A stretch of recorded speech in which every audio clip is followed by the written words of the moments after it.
Hello, Merry Christmas, and welcome back to another episode of The Pull List.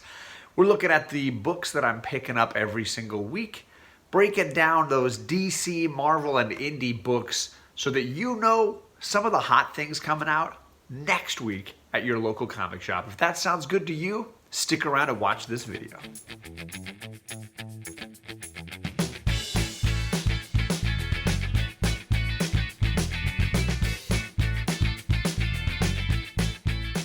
That's right, here we are on Thursday, but I'm looking ahead to next week, Wednesday the 16th, to check out what books I'm going to be looking to get at my LCS on New Comic Book Day, December 16th. I'm going to start, unusually, with DC because I only have one book there and it's a yellow light. This might be a whole DC-free week for me. I think DC, because we're getting near the holidays and they're prepping for that future state, there's just not a ton of stuff I'm looking to buy. So my pull list for DC has pretty much shrunk down to just a couple of books.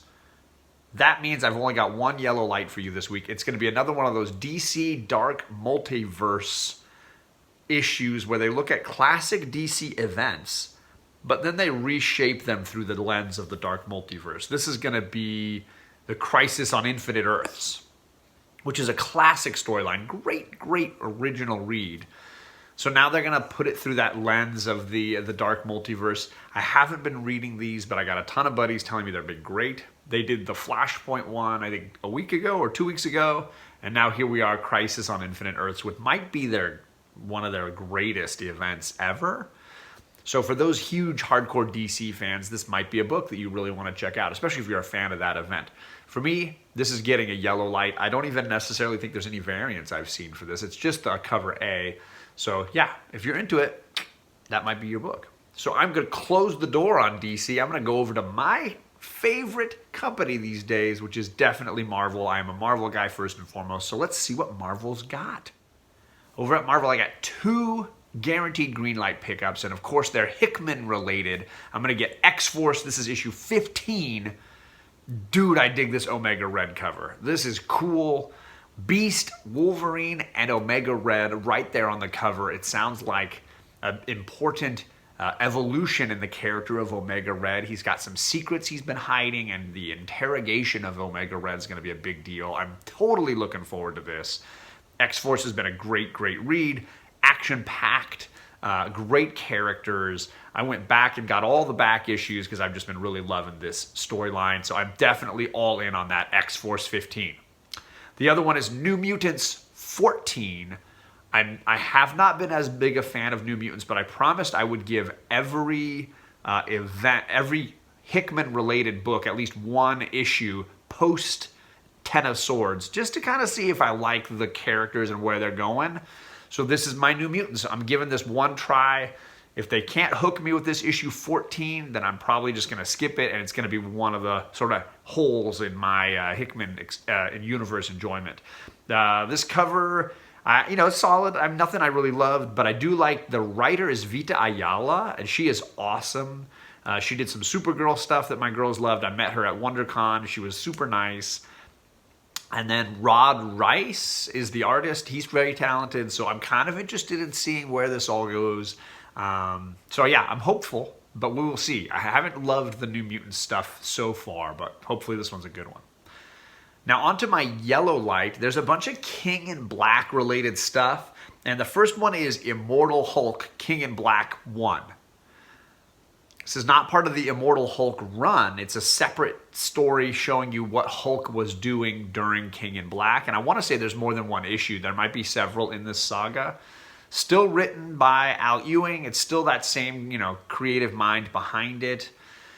I haven't read Immortal Hulk since issue 25. I felt like that was a good stopping point for me, and I will probably catch up digitally at some point, just because I've heard some good things from my buddy Jeffrey Comic-Con Henson. He's telling me how good it's gotten lately.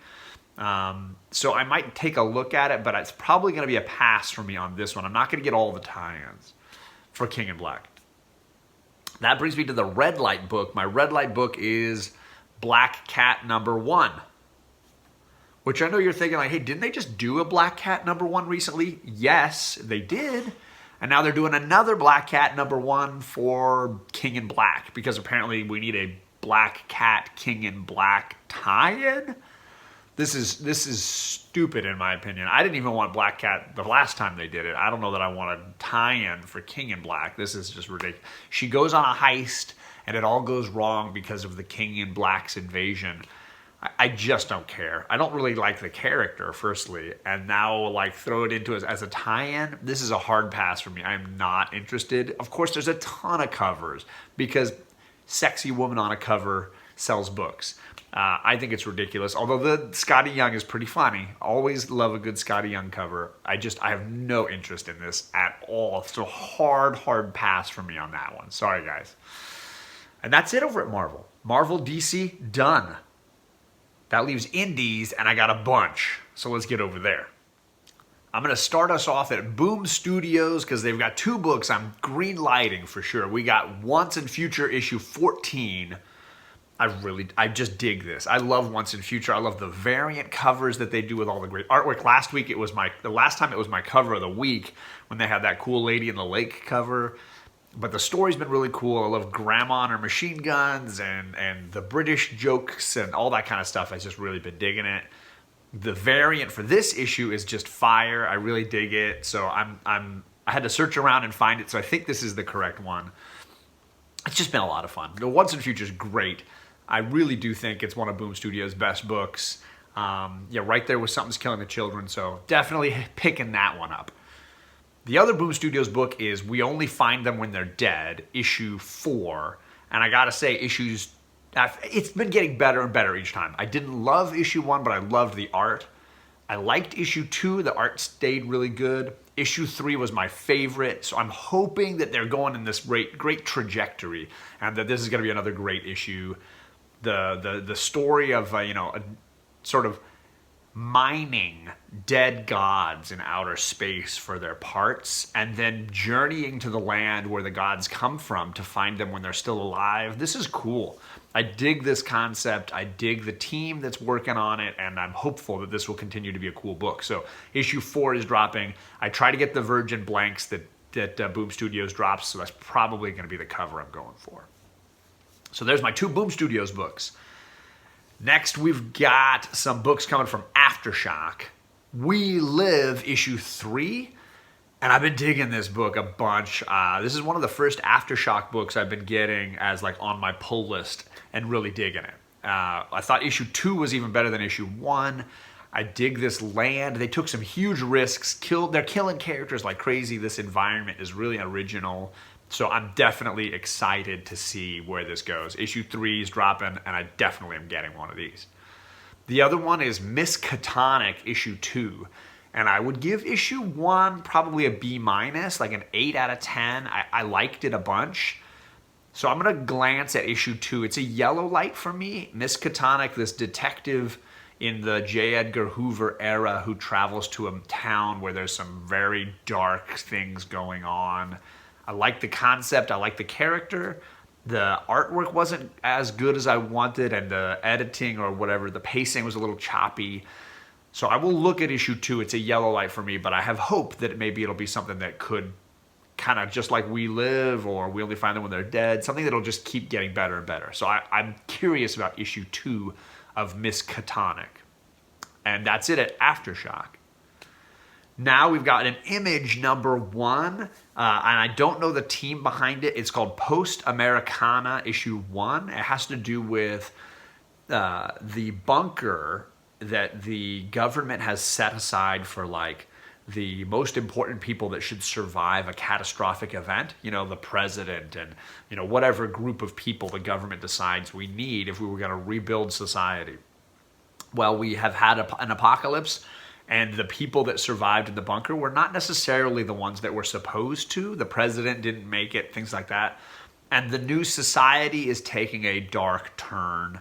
And it's about maybe some revolutionaries that want to fix this new society that's being built outside of the bunker. It's a curious idea. I don't know the team behind it, so I'm not quite sure about art.